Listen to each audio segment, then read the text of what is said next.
Hot tip.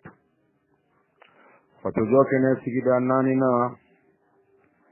andi kulu jama kulu foni wati na amba fu aka kumana ani aka wuli ka jo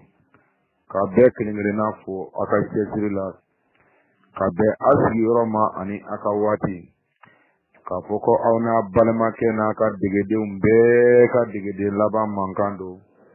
manka minga koroni kuma ye ngunu ka koron manka ye bamana matigi Traoré ni sigoro benene Angola maluanda ka foko andona karamogo blona andona makoro blona ama doyan no ko ambe kodonde ayi ambe kuma ya ko ambe kodono de chera nanye ko bali ni fo ubande me ka kile nanye ke bali ni ke uban flo sama ka kile ni minami chirambulo ubande me ka kala ni tatama tro mina obi dati bolo ko la ka saba denena wolo binde de ma do doti ta yoro la ka doto balama ke balama muto le muru tiga ko fla e fula tiga yoro don ko ni ngibi fula tiga yoro do aw ya tiga ninga ko ni denwo de nyana maya ngono le muru tiga ka abi fado ni bado de nona olu kuno bi fado ni bado de nona aw ma tiga do mina feu aw go ko amba mbemba koromo de nona minu ya ntoya ambora minu na ambolu de nona wa man tulo langulon to dugulo insan fe koy uma mulo langulon to uko anga munke uko mi yedanige ko damara ko kelelo ko mabele deleni ko kelelo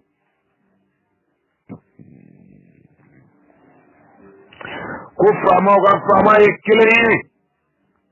ko setu ga setu e kelele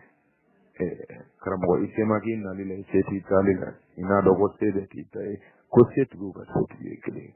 weni soro ka ke damga nyoro dani kono karamo ni mo ko ke ma ko lu te nyedo dani na datigi sabo ba dara atoka ta sabo ba ngata karamo wa ge jori kuyo oyi kuma to amulo ko wanye wata ira tromina nyana mayen kono uko nanye ni ndonga badani kono ka donga foko ko sira nye kile ko joye kile ko soye kile ko onde nyoro do dani kono e manula kono nyo donga ba fanga keta fle kwande ka nyuma mfo ni nga nyuma nke ka jigumanto ka kodo ni nga ntile nga bara ka dore ko maya na ka nyanda fa ma kile ndese karamo ki kalle muru tiga ko flana ke iba tiga minga rodo dala ga sama nyana maya kono koni hagi e pe min do karamo kana to yede yala to yede shi ko ro ya yere fonon to yede hagi tibu do ni ko yi hagi tibu ko to kuma dola agale ra doma honga ango ga tigi minami ngono mina mbay planta su kono mande do tigi le mek ko mona anke le bago yo gido bade do gido kelemi uyake ga frafina bi wolo sibi tolmina benge bulu na mawuli fo ami do mne ko mi bi ka sanjo kunna mana folore akera min no suya ke ko kala ki sey ndoron te mburute ni bi so ga furuba mawotake iba furuba kade fode olo ya donde fan sigile memma ko kunda ga digi we generation kende ka bwana te doni ma se ka temetu olo findi rokle karamo ansele ta kene do kani onga awira ko te ko tigane gurulla kuma fate ba sabade ako wuli bali tambulo wango andano nando mango wuli bali tambulo de amu soran korola amu soran karamo la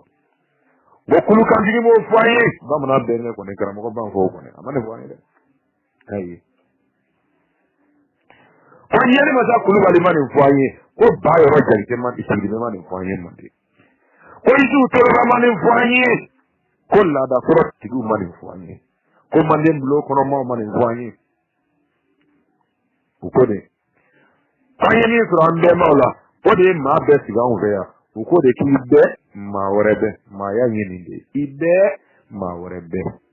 Le premier mot de l'incité dans le monde entier. C'est l'Hollande là.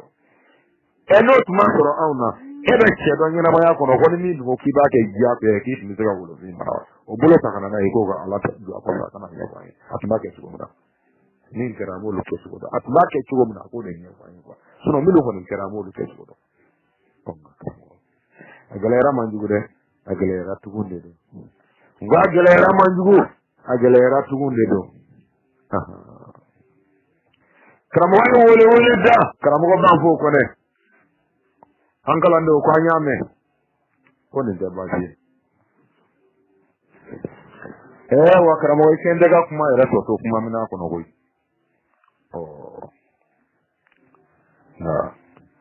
shedi ningi ginda ogida tundu le kono teni ngatene jega be jire odu karamo fato mi uramina kufa tise yaga gali tise mamudu digo tise usmane sherifu haidara tise madame haidara tise yagu badugo tise wa malik kira rek kana siga maso ni misi ancêtre la kenedeka fama minon siri minan koro de kono mali ngoro mulu baliya ka dabla tanga nyondo amita yoronya amora mi o kado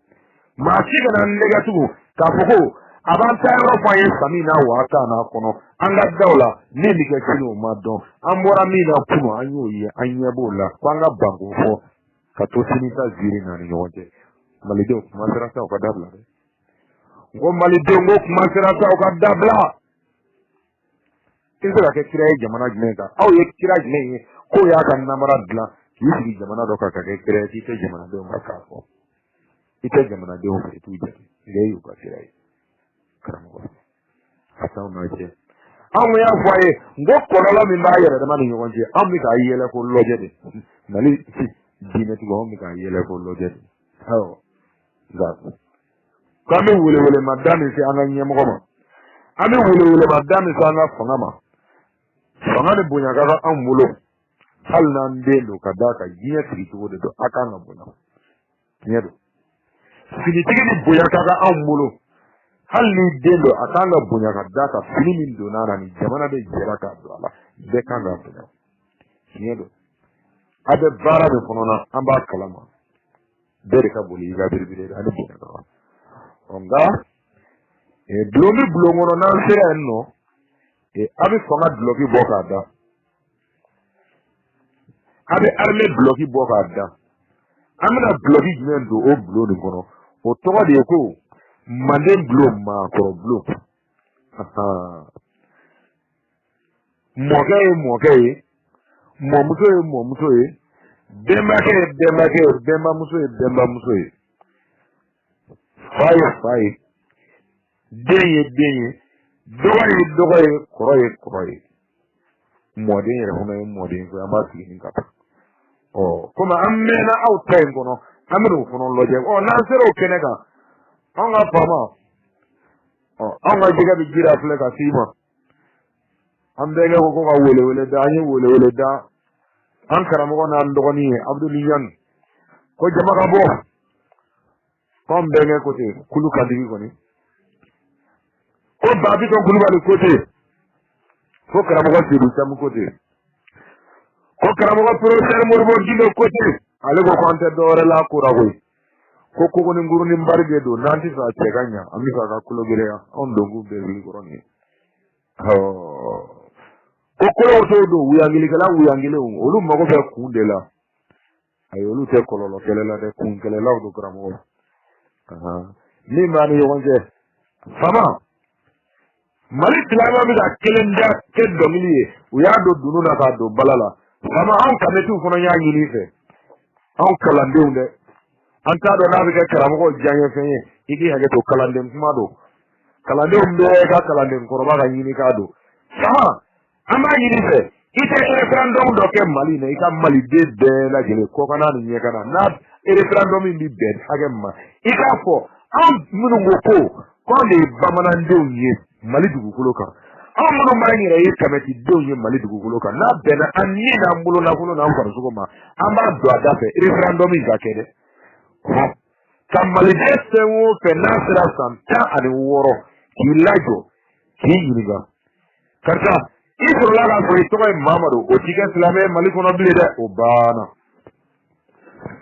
karta isrola ga so ito ko zagaria kadija to aminata bintu ngoni tike islame o de bana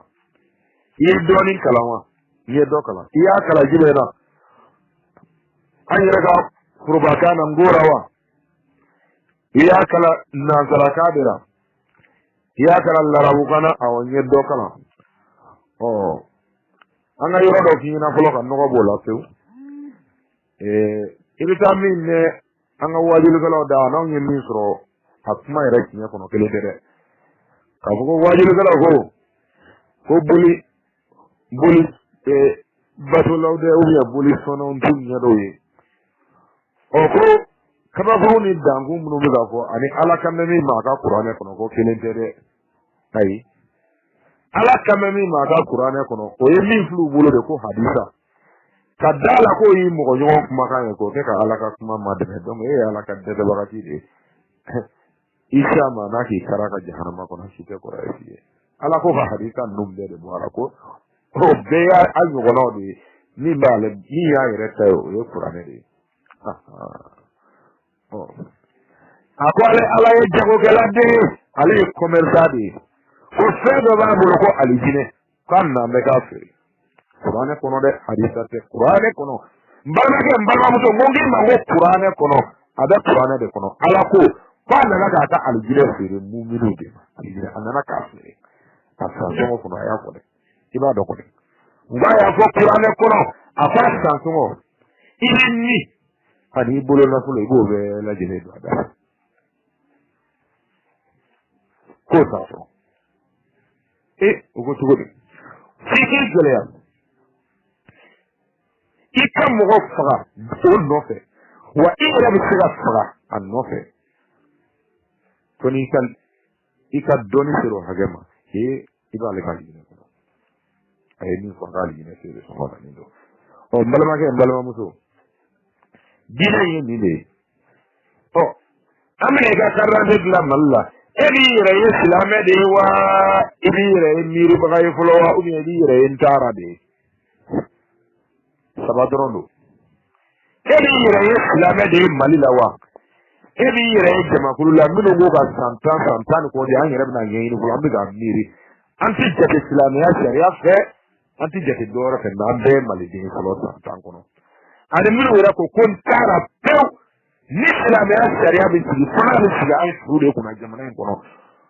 jamana ti iba do sangi kalfa jamana yoromina ma fuori na mino bi tara tola idala ko islame ni ye ma mwani duru sur Allah 25% ni ya pro au mi ti islame ya inofe o jojo di maka kwa ka fala ate malla ko kwani papa de ngi kana ko fi papa de ne doni ne tiga kuma mango jamana tigi ye bi de ne tiga kuma mango teni min bila ani bunya ka kanyoro awo wa ne bi ka bolmi nofe era dona min nofe min ga bone bulo karamo e daleme ala mina ka bombulo ye i daleme kira mina ka bombulo ye i daleme nabi minuna ka bombulo ye i daleme ka kutubu minuna ngi daleme ka mugatar kadiri minuna min ga bone bulo no ye o de togo ko fato ni ya me ekera jamana tigi fato ende be ni ya me ne ben famin babunya ambi fato ende kono ni ya me ne be nga mugaballa haroma nyini nga ambi fato ende kono ngoni ne ga mugaba sie digi to e nga ambi fato ende kono ni garde ko teste be ko saratori awo wati jina ga chekelen kono ti fato ngono e ngo malide do de ko ma hode kabo nga ngo de bunya ngana ngo ode ni boya kaga ambe bi dono de baba muro yo de sizajo hal yasro sizada dura ire dala denga kan way kado o kira flamati aw mago kira mo kira kelendo on ta damine naka min to kira yala kelende do abi ga dalen tira den ni ga di jam fade tawo wada re tari boburula atado benga mi bini wa biyo ngo wabiya de tari boborla anya e kolosi je folo kono de amini wabiya ka benga matiga samu ngakara mo imine na ka ba imine na pep ten galon tiri kani tulunga fala tulunga sente ngi kani tulunga anga kira la tulunga sente anye rere fa ni mini wa biyo kere nga ayibla kani medai murundi ayibla bara mena yake kanya ngakara mo wanu nya mulo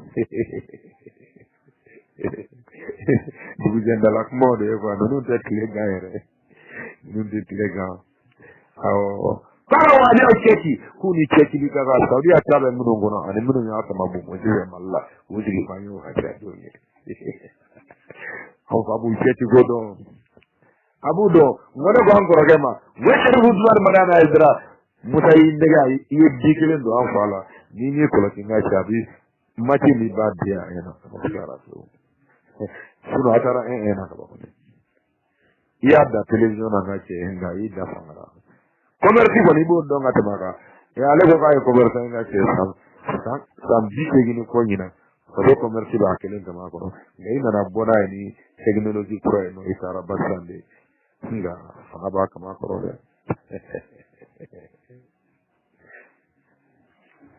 Ngo gani jabra tigi kele yiwaye ko mama do ni ngo te nego ma ko ta jina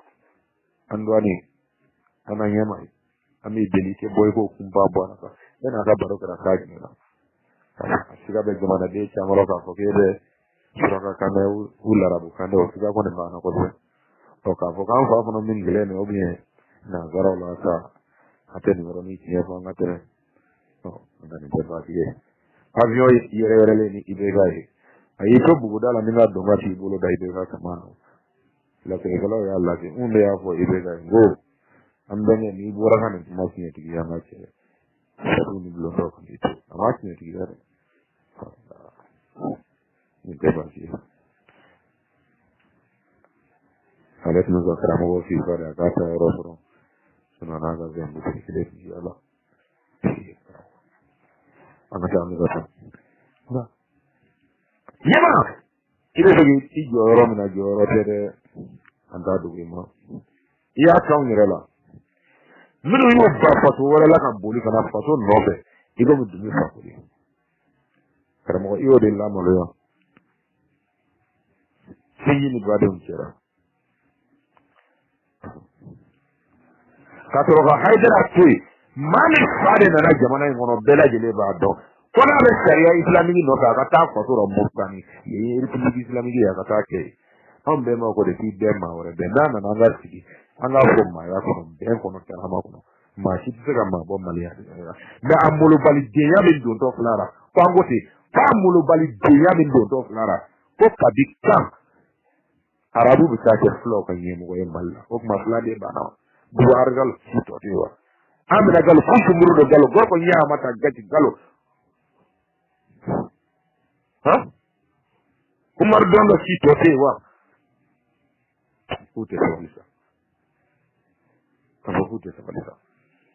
mo mudedo ale bu boyro nya ka do flomra o kele do flamulo ale ga dugo no flomra ya kufa biga ya ga dale biga kufa na ka jama mara sadri ko ayo sigi dugo da ga yo sigi dugo amba ya ben ci ko de flandala ni anolo de biga mulo do to nan kele na anolo de gringa jola nyo ka anolo de bitan tigeti ni wontige ka proga ko kai na na to fara tu moria il est délinquant vagabond comme le monsieur Haïdara au Mali, marchandant d'armes, trafic d'armes, trafic d'ordre, superstition, toutes les désordres commettre en travers du monde avec le notre drapeau bas Maliba, vert jaune rouge, tu nous as fait honte. Toi, tu crois que tu es qui au Mali? Il faut s'arrêter là où tu dois s'arrêter. C'est dans de là. Manaka iba dabla ka bon ondala. Ika sirinda iba dabla kadaka. Na fa ka mi goro yine na bolo de gara do abi bulika ka se me toro ba lela. Mamadu digo no kele ni ke. Ayo el baba sika misilla bamako. O wi goro yine na o te baba sike to fo. O te yoro sira la tuba sila la ka to fo ble. Kele ni fla do ko sherifu sarafa. Ifuna wuli ki ka fuwari dingana ko mo ko ite fly ke fade arabu ko ga ke bay fly de ko o mani mo ko bay fly o tira bo fly la ngai tara dan fara le akuma do ko o kuma ino sa ana chokoroba bi ke kunki suni da fara su ye chokoroba ti ko kuma ga bore idara chokoroba ga baro be da fade la afa o edu fly ga ta ko mo ke de la ni kadaka afaba irgo de fon aisha ta jalo no shek ne refai irgo de ka ki o no gara fly don o gora ya fa o hono ke di fly o no ko gara fly ko fa ke fly o denga ko non dege dore ko ni fly o ani mi ga fo du ko no bi ena ta nya folika ya ka so kuma ina ngeli yoro no fe ka no ko ambo donga to me ka o batara denga no bedda bla to do jamane ngora bere be wuli ga sege ye mi soro folo o yi harbiye o mire ndaga fo bi twaka ma o bana pew hayi o ka baye de pew ndara mo fo jo ga di o goti o tile de mo o do lo de sa fe o hey yama sharia tu bla ka baraka jonare yama ama fiengi ka sharia tu bla o ka baraka kumana ka ga watu ma nyema mali dodo kando mali soma kando mali wema kando ngo mali dangu tigu kando fatu ani blona tama ba ngo on kando nyema ndimbe ndi java ni afro sendu me qur'ana kono fat mi sega kala sinni ko kunde nyema e do ma joli dame bokorabi yema eni majul yen jemtani yaga bi ko dame ko ka de bulu yema eni majul yen nyama yake ko dame yaga dalila ke de bulu yema fente qur'ana kono mi be kala ni ko funde ubi da min perane ni ndaba ya mi mini baro ko be kono bo marfa manga kelen yema ite ke ni sirida la tu okuma kada ko ni do ga blange wona sharia tiga wala ngata ngika sharia tiga wala ngata ngote ona di sharia tigu mare adoki ila di sharia duguma e ba un sanse na sharia ba on ni e be sanse udonde sharia tiga wala ngata kadaka adana ki kono kini mobla blanyo ona no mai na saka be ikani jonjon di de mami e blaga jonjon di kuta ngoyo ebo do au mo do on yere ba do pre ko nyema yere bo do so jonjon di ra dora ga ketri haidara neni defe jonjon di ku yo dorondi awari ga haidara neni o jaranye yera he haidara dangane maya ka kuma do ko mat misranga mi ko bamako o hali la ko gensa de misani da chaidra bolo haidra man kadre ko mikira o ngon fak an kadre le ni do ko mikira ale ka gouvernement tout signé do de nake so derrière conseil de to bu e fen duane ni no la ko ikate sa bali si haidra on ta ko cigarette lo no ta cigarette lo haidra man kadre de voilà nenyema baba moro grimato na nangache ana makoro ko butelu magarala yakoro baba moro senaka kala socialist hagli mula ala ye faso e kira ye faso e nabi ye faso e kutubu ye faso e ay nunu ko konno ko faso e ala baamuro ko ko tuk ngo ne wala nan kala ram taw tan ho krefe baamuro ma mala gila ko krefe sendo yema sansegi aye subhana izini ko non don jo fa sen ko baamuro ko ni yema letri nunu nana mobile tugu de bolo letri nun do nana moto tugu bolo ngollo tiri nun do na dugu tigi kunda fo ka seba ngabo nyema java ila na ba ko de tege ka ba ngorola kemi yake ke gora ba yote adara ka ta sama su biru bi ga ala ya sadu ta yini ka da doni na ko ita da yedo ala ga fanga sera ala ka tabla change ko no de ka ta sa su duro da asara na ka dane akili ya ka su ani bulonda وإلا يدو من كريات دفا أفرقوا كم مثل أتيبولو دابا ومورو ديكا ألف أبتي أرى إلا يدو دفا أيما غمغو جو مغو جرو موغل أدومنا وجوانا دي كريفنا دي أفلا بوكنا ما ولتي وانيا تمودل نونا دي وكوكو كوسيا كبانا كانا كرا بني نبغانا نانا كبانا كي يتومي أدون دكا فوكا دكومدا ما كرو ما تسكا جابو يكا ينكا ناما يكا ني دوفو إتدو إفنو تدوني فو أنجلا نون بلورانو كي مرافعين نبلا كومو يجيني سما سبا يروكونينا سما كبا فيا بانا كفوكولي أنا كرا بابا لا جمانا كنو جمانا تبو بزيدو بولي كام مامين سيجري جمانا تبو بي ما باو بلا غطا مامونو سيجري جمانا تبو بي جمانا تبتولي جمانا مينيسيروني جمانا ما بيولي غطا مامين سيجري مامين فادي نانا والي دوغو كنو أفاق روليدي نانا والي دوغو كنو او دوغو سيلا كاو بي kabala kaw be sila la kaw be o nanyo ana chama aw ka wuli bi kay fanga soro doro kata mo ka dugu aéroport to ta daw kala kano e teri ay dugu do hinga pon alu ka fayro jande ngade ke ba ci do ko do ni solo do aga na fo ka tulu da kadi ni commerçant to ta yere aka malo da kadi kubina aw bo do ata sugoro da kadi kubina aw bo do aw ba do ko aw bo do aw nyira ba do ko bo do yema duguna ta ko rable ba mi do ba ki ne de ba aw bo do pare o mo te ni mangi yo abo bi ngi ni mara abu u be taxi sara normal la ka bla furba o gande ko de o hina ni jamana fa do soro ga soro halu ta le to jamana de kila qualité la ko ni mana le ba ka yoro be la hala do rumbu ga ala do ne la hala do ka mo rumbu ko la hala do jamana ko no ye ko te na nuna manyo fora bugu jole biye obiga biye ko jama papa la tu no bi kana sura ile referendum ta ambasara ndika referendum ta ambasara wa hadiya ku damna dalasa olu ko baba ko alikullami ara ku ta korodo ku ka ala ku ma ka bo saudiya ko letri sala sabado ku abc manuela amaga ko mi anyira ka ministry futuru ministry de affaires étrangères o fana yi doni kenega ko jihad e ten ko wanno blo tati sakana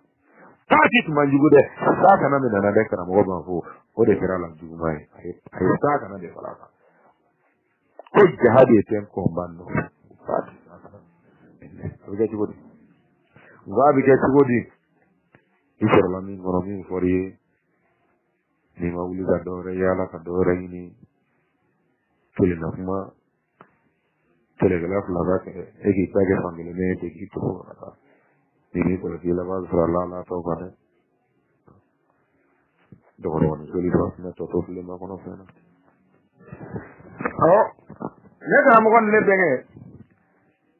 e kulu kara mo bela jele ni ma mi ngo jade ten ko man no bulu le kuma do fa ye wati jan ngora ni kamale do e nyondo kamale ni kodo warde tangara do li joyoro la kamale nga foma ale ni kufa u betira nege koro dugu kelen kono so bana kelen wo betara kala yoro kelen ako kala yoro la ni kufa e ka fen kala qur'ana na kotobe ko hijibu tan nani do kadaka kufa bora ka leti Kurane hijibu bi woro de akoni kufa e sen kala kotobe hijibu tan nani do ale ka do a bole ko kala yoro la tara mun kala gere na ale bora kala yoro la kana soro u ka dugu kono kufa be fula domini do de dam bo abi ka ne tete kuma en ko tugo la kanya ko bolejo abi ko min fula tlonga kono do kufa yo nyemu ari yala dugu ni dugu abo ke mbotugo ba la sene ba la ja vi donke fale be kufa dono de ale bora ka kufa to de la ka takoro wari ya ho o raga kuma ku tunde ala togo do yini nanta do ne bi togo rebe ala la ka tana Allah subhanahu wa ta'ala ka akani mamadu dugo e nyugo ye wodo mamadu digo fono ka ba ko bele o bi digi yoro ka babolo do fono ti ka fa bolo ka ji ko si iko mi Sheriff Gafna mi gi min danga le tara da farane ya kuma ko foka da fa ka du kono ba da faro de ba fa to kuma faya ta mo ke to ko mare mo ke bora brawle o doni do ngai fara yo jo bi da fara sinna ako watulo ngo e kafiru ye ngate watulo ngo ke to lamma o ye do ete almami sidibe mini baru kawa koni fanga ya korobo ni fanga ya korobo ba tara ma bale ku sinema eni bokolo che bonani gwanyara kutani baziri be jalon fula ni nyana che duma mi soro du mi ngono bi ko che ku balo soro ka tila ka ta toni mugani toni bi ba fere fugari brile fla bolo mi kono kwa ko mi fale ke koro kuma ka ngo kono fa marfa manga na ya soro mini baru ko ta ka ku mi sumana nunu te pa pa do danu kule jela ni ko ay pega prola aya demuto di nima akoko de ka furu ye wa an dara wasolon yara ka ba misiri te wasolon be ni jole ka cha sanse ni biduru o te abu nye gme fa en dine ko la ta jo be ga de la wa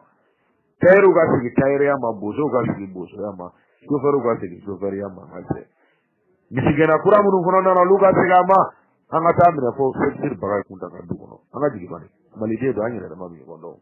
debi damine sa ki joro do muneka ngomu de kerandala nyema kana sira chesiye ni shiti saka ko yina wara ngomi shiti saka ko yina wara nurunga doni abana de pep ni butulo tu awo otubulo na nyama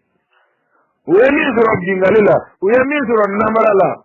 duaya sura balia taxi sura balia mobaw ka mobili do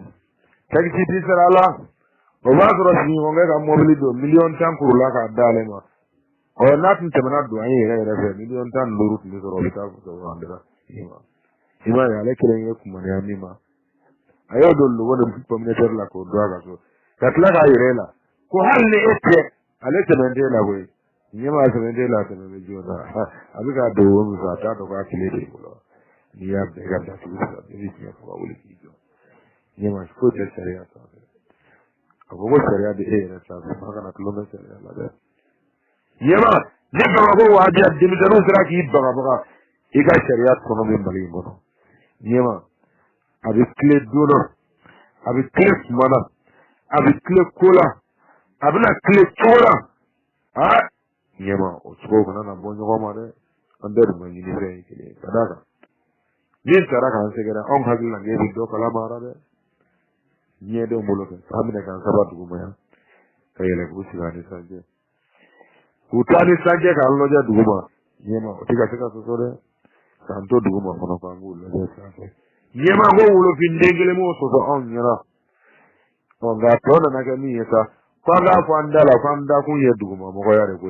wa yema jema kulu de jebe ka babi wulo fina ini fundo blo ne ba ko lu tara ju don no tai yema fie de kira go fie de kira nina na siere fe nyema mabo corona mabo warala limma bi nyebola on de kanga nyebola on de dude ngole kada ke cheki sirora muso ki sirora angone kumari kera siekele do jaba ngoni atobe be barande ko ne adugule do adangare male do Egremo.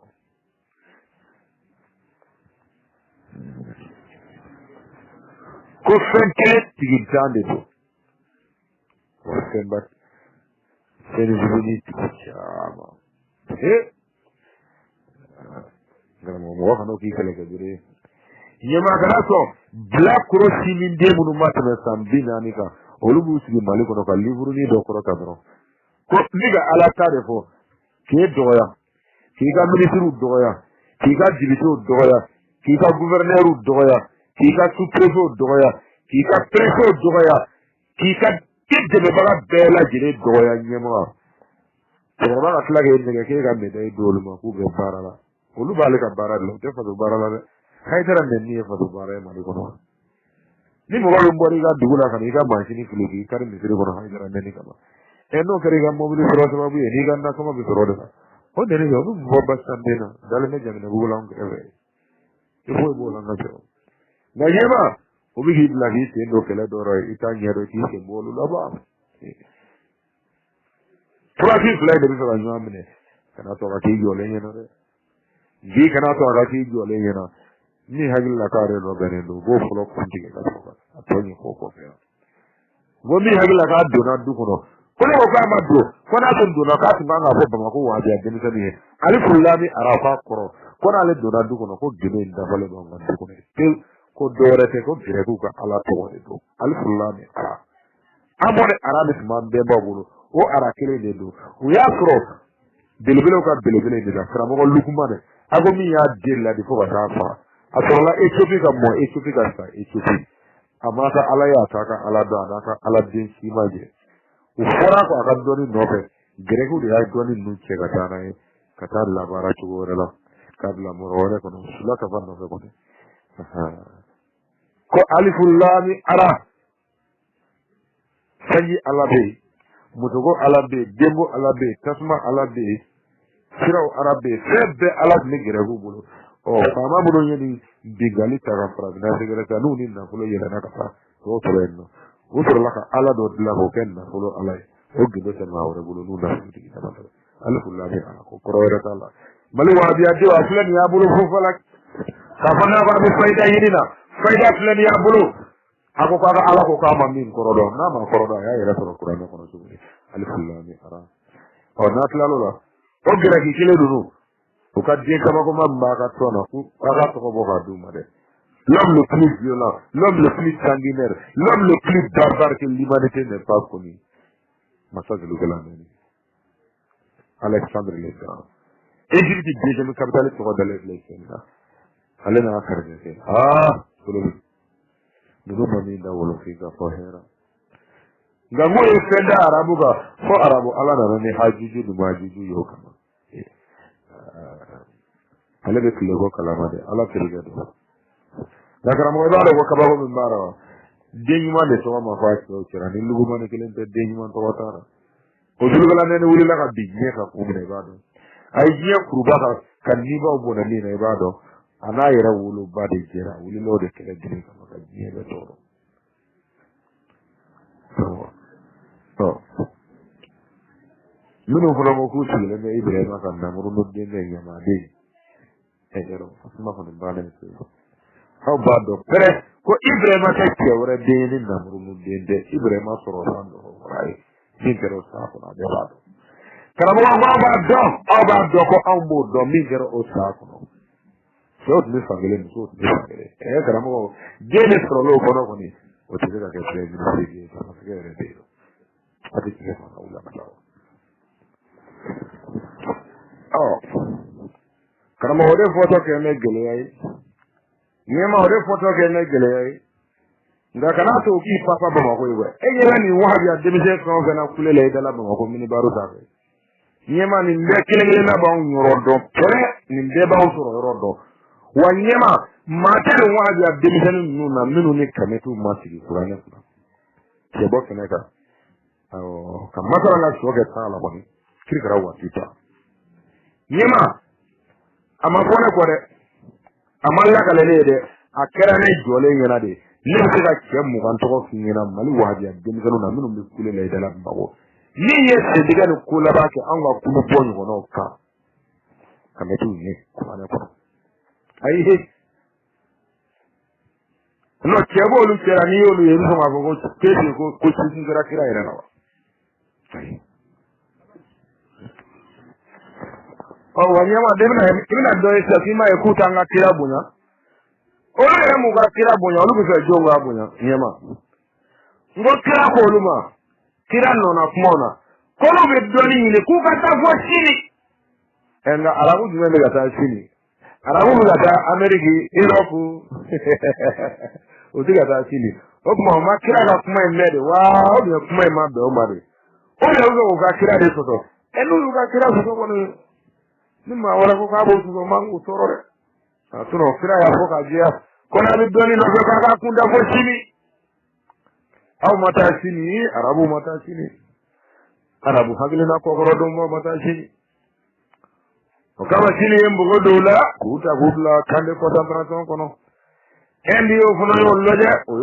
yo do fanya na maya o madam go do ni re mare o ko atoko re te da ka jamana re kono ble Espan ga fadiri la janga kono bebo kalama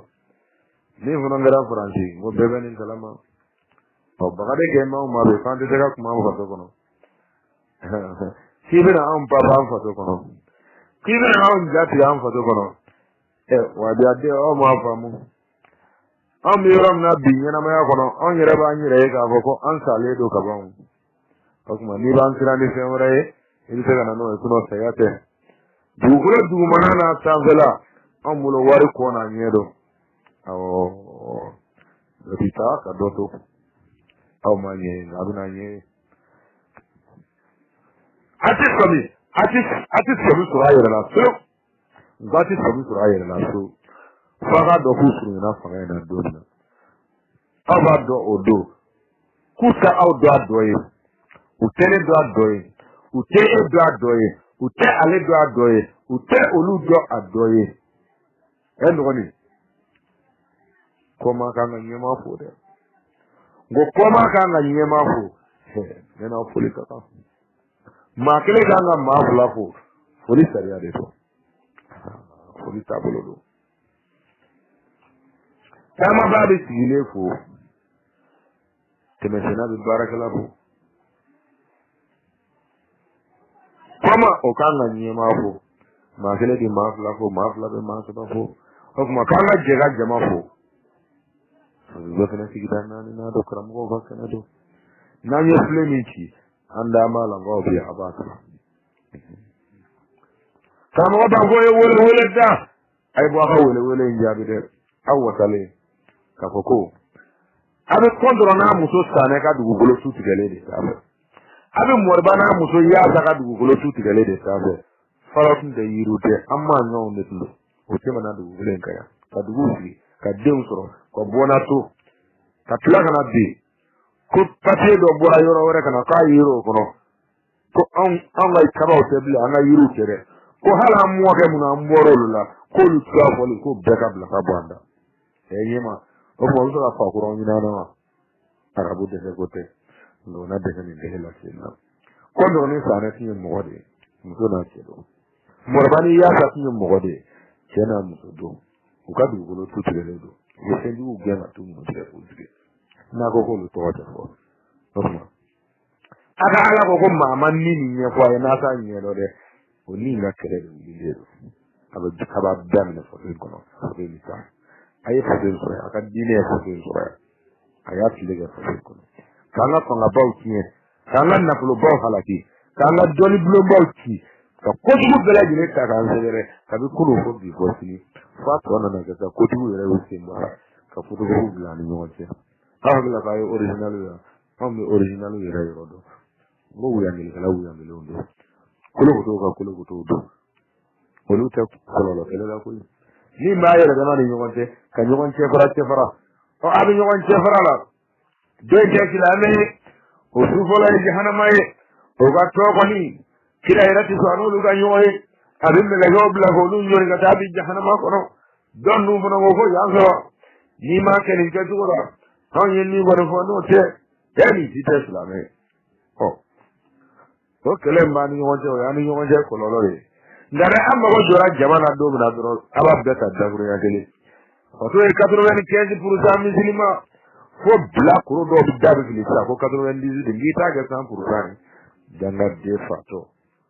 de 90 jo yi to yi jana ma de andala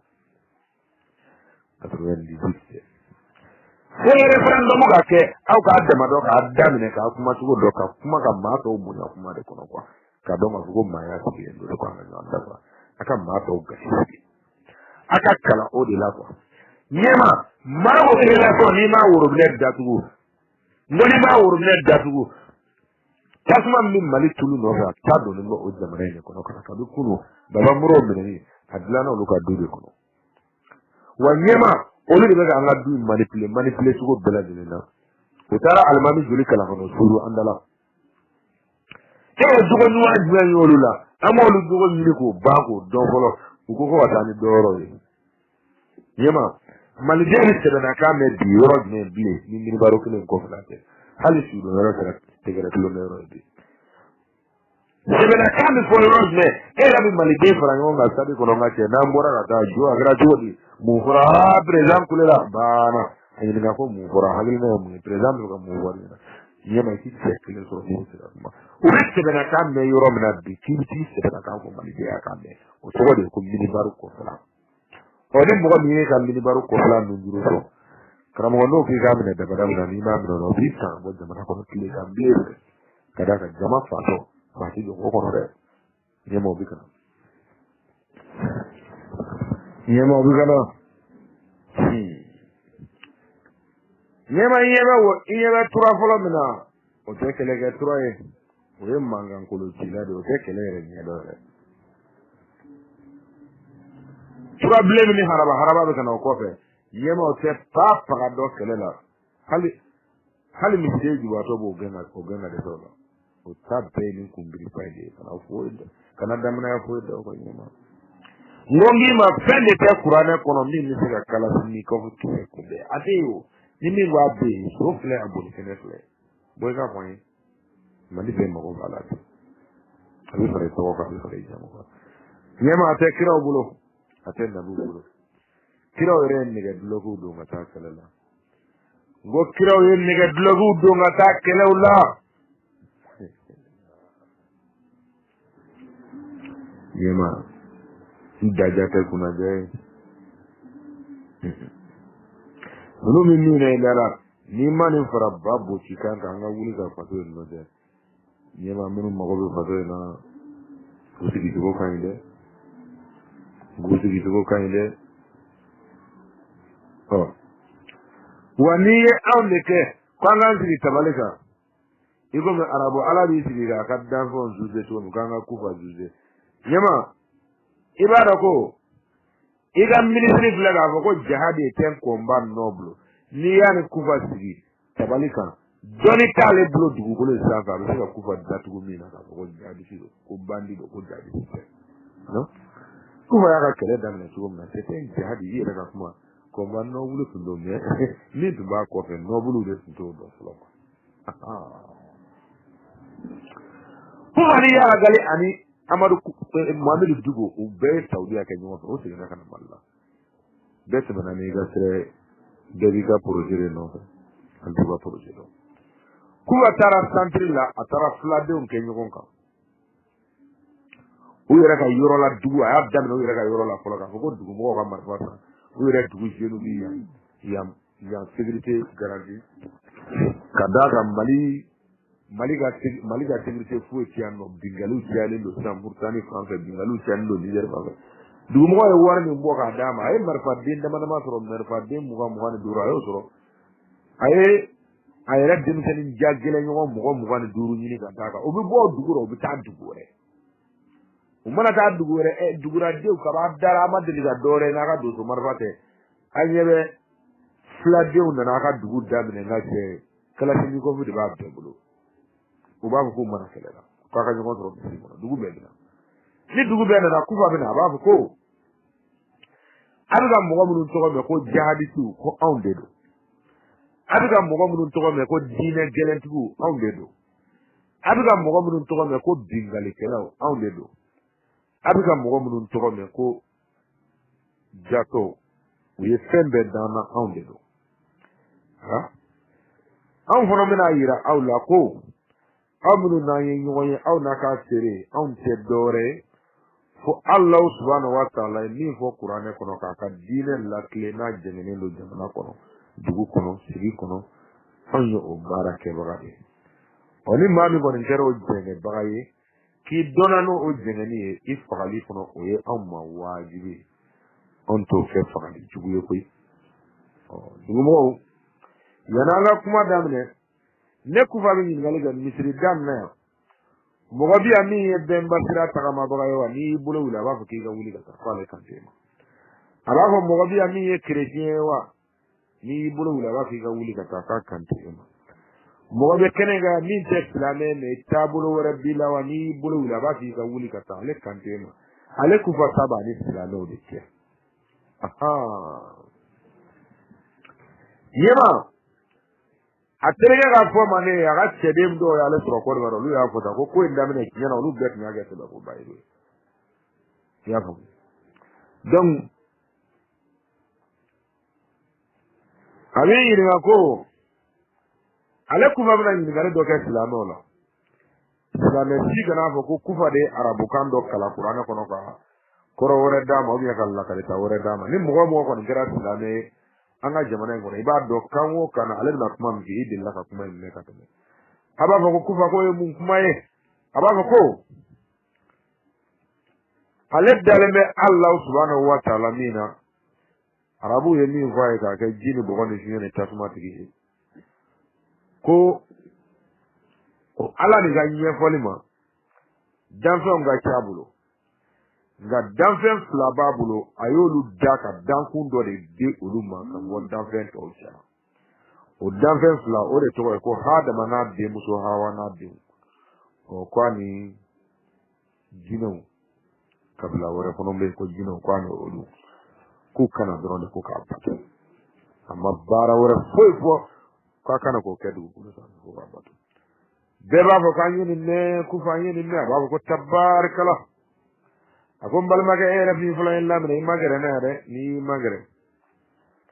islam de wa ko hakke donin kala di dodo o ni do kala an soro la la mbado ago islam ya te soro na ide soro me islam ya te dine ko automatique ni soro la la ti ge islam mini yini na minu na ibado ko islam ya ni mania go sen duro ibo donwa kaso alaka kile bantiya maka kaba kurum be bo akrefe kaso agadi bira kuma jigi no maka be no ya ka jigi ni kitabu ye ni sebana kamera na kasima o kuma bora minu ndanga che olu nu jogo nu soro jogo nu u jogo be la jeli ka so lu maka ko de bora re renda so halu jogo jogo be ika do fale de wiya mara ko danfe no fono babulo ngache ko lu sinde ya kile nda rote soro bamako ngana gelera o che babi ulo blamati gi bulo ko kramo ne kuma no ko ni dele amni no ko kuma danfe mu sinde nda ro kile nda soro bamako ngana gelera o che babi ulo blamati gi ro soro bulo ta ma kile bulo ta be kasiga ni ma khabo o ki ga da ko danfe no ko dondo fono babula ma do yin fo mo ira ko ngo dondo babulo ko igada o do fono ni o donga ba avisa makana selima tita karamo nako ki di selidi sunna na fardana mutajabu bodo nyona ma seka nga ko de wa kanga masu sare ala ya fo tugo de ya fa tugo de ga baraka na tugo de do ko yana jona yidi al-imam maliki no fe ino tafo alama bana ni te e ko na ke ni no fe na do tafo no ni kufa kama be e ni kufa de ala kele ko chodi che de cura do masoro Allah fi fa be dugu ngona wa ibadia ne ta shirbi sunna na fardana musajabu do ikanga ndegeta anga dine kele ke ko no ambi kala dine na uye ti dake kantri fa ni bayana sadaka ni dangundo afana baba ko kufa kina kata ko alaka kana alaka tanga alaka kisi alaka malo jeni dusu do alaka bigali dusu do alaka jeni dusu do alaka wari jaay ko sube ay aliful lam ko roñu ko adon ko sube de wari ala to da ya kentri wari ko la o groupe na formé ça mais si bigalu damne na bita tere ni dira o segi ngode karanda la ko jama karamo ko kuba segi to aka tourner flana na jaga ko de damne na sisa ay dugu mun ko ba ta ti dia ka ganga abi jaga ko pli million 7 million na bi soro dugu gelo jaga rana che kuma buga to fere ga marfata imana na kule malide da la tugo yo ai nan garau de do ngon na sara ko na ta nyi ni ba ati ta fa ga fle dri ko fe ke ni ko ni ayo ta ta ti ni da ro mate to kamo gona sere anti fili ga go ya bete fo dongole do ro woni soli da na to fle ba ko no fe na angoni an yarata angoni ya isa ka ko ga to de ke me ngo wara blenge me ki to ko na ka furo tigi era de ni na furo do na la ire ko jo ne ma ga ka batura karamɔgɔ an sera ka wuli ka kuma filita minnu mana yaara minɛta minnu mana yaara a bɛɛ m'a kɛ filita ye a bɛɛ m'a kɛ minɛta ye karamɔgɔ a ma fɔ dɔwɛrɛ la koyi a fɔra ko aw de di yan nɔ ne dan bɛ la fewu n ko aw de dan bɛ yan n'an ye min ci a b'a kalan ye karamɔgɔ ɲinifɛn ye kelen ye bɛɛ b'a dɔn a bɛ sɔrɔ cogo di sɔrɔ ye maaw de kɔnɔna kan a karamɔgɔ k'aw to an ɲɛ n ko k'aw to an ɲɛ ka ba yɔrɔ siribew to an ɲɛ Mali kɔnɔ ka Ɲanimasa Kulubaliw to an ɲɛ ka maayabulon maakɔrɔw to an ɲɛ karamɔgɔ ka turayɛrɛmu maakɔrɔw to an ɲɛ ka donsow ka laada maakɔrɔw to an ɲɛ karamɔgɔ ka fasoli bulonda taamabaw ka maakɔrɔw to an ɲɛ donba ni sonba ni wonba karamɔgɔ k'u k'a dɔn kuranɛ tɛ kisɛ tun dɛ kisɛ fura tɛ kuranɛ kɔnɔ nka ko n'u rɔ bɛnnen tɛ k'u k'u rɔ bɛn hali bi k'u sigi ko fana ka molobaliya a ye dɔnfɛnw gasi sigi dɛ wa a b'an gasi sigi hali Bamakɔ yan n'an b'an gasi sigi i k'u dan gɔnifɔw kɔrɔ Bamakɔ yan bɛɛ lajɛlen ɲɛna nɛgɛden don a tɛ na fɔ yɔrɔ wɛrɛ ko nɛgɛden don a tɛ na fɔ yɔrɔ wɛrɛ a mana k'a sera dara bɛɛ tɛ Hayidara denw ye koyi ko an bɛ ka sariya kɔnɔ sariya fugariya don bilakoro k'i sigi ka ne fa neni Mali la n'i fa nenina k'i ba neni den neni Mali kɔnɔ n'i ma se ka bɔ ka ko kɛ tɔgɔ dɔ de wulila o ye foroba tɔgɔ de ye a kana to a ka so kɔnɔ sa taa bilakoro bɔ Malibar kɔfɛ i kana a ju gosi bɛɛ ɲɛna ni Baba Zuzi y'i jɔ a fɔ a ye ko Baba Zuzi ye laada kɔrɔ de ye dɛ n t'a dɔn n'a bɛ tubabuw ta kɔni kɔnɔ nka nin y'anw ka laada kɔrɔ ye Isila ma n'i fa neni n'i ma ko kɛ tɔgɔ dɔ de bɛ wele ma i sɔrɔ ka wele ma a ye fa neni ja filɛ kuma ma ban wa a dɔgɔnin filaw a bɛ manamanakan na réseaux sociaux sanfɛ ko droit de réponse a y'a cɛsiri dɛ nin kɔrɔ y'a ko dɔ ta n ka cɛ bako kɔnɔ a y'a tila ne sen bɔra ta ka da fa a tɛ ka sɛnɛ o tɛ ne den i Samakɛ n ye min fɔ ka bɛ daminɛ o dɔ tɛ nin ye saya don balo tɛ yen balo don saya tɛ yen nɔ i nana k'i bɛ min balo a ma fɔ bɛɛ ye i bɛ sa yɔrɔ min na n ko a ma fɔ bɛɛ ye i bɛ sa cogo min na bɛɛ tɛ nin cogo la dɛ dankɔrɔbaw bɛ kɛlɛ kɔnɔ o dankɔrɔbaw bɛ kɛlɛ kɔnɔ masirankoya la a kana bolo jigi dɛ nka a kana sɔn a ka bolo jigi nka a kana nkalon da maa la cogo si la dɔgɔdɔgɔnin soli bɛ a tɛna tɔ to filenba kɔnɔ fɛn na n sera n bɛ fili ka sɔrɔ dɔw bɛ tɛna gɛlɛn sɔrɔ ka woloya la dɔw bɛ fana tɛ baro ye an ka baro ka ne karamɔgɔw fo gɛrɛgɛrɛw olu de dalen bɛ yan nɔ k'a fɔra o de kama ma maa bɔ mara dɛ ko ma maa bɔ baara ma nɛgɛ ko to a fɔ i kɛra ye ko bɛɛ k'i wasa don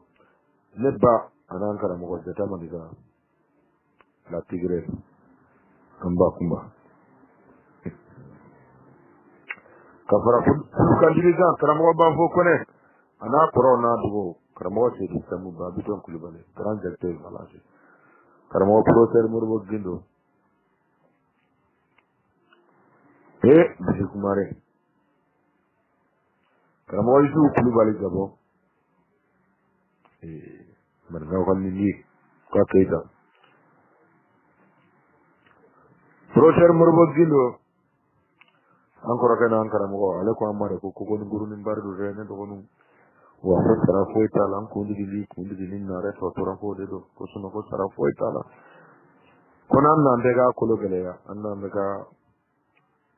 cɛɲa de ni minɛ yɔrɔ sɔrɔ nin na ka sama denmisɛnninw ma a fɔ kun t'o ye karamɔgɔ ni minɛ yɔrɔ ma sɔrɔ nin na nin bɛ jɔsi bolo ko la a ka ninnu saba dɛnɛ na an ka dɔn ni fɛn an baara kɛ nin bɛɛ olu fɛ den dama dɔ tɛna taa yɔrɔ la ka dɔ to karamɔgɔ ko n'an y'u ye don min na k'a k'a sɔrɔ u kanu min b'an na dɛ k'u ka Alahu subhanahu wa ta'ala kanu ma se u yɛrɛ de ma bolo karamɔgɔ ni kuma de ni no fa sa so ma se ga de kute ite de mala ma min ba buru ga chama ko nga kwanga kanulu na kono de ka sura ale kanu min bana o ka jugo ale kan kele ala min no to ala kanu min ba ale dai mo to do woni sulu ga na ko le ba o se kuma ana yonta nga baro ko min de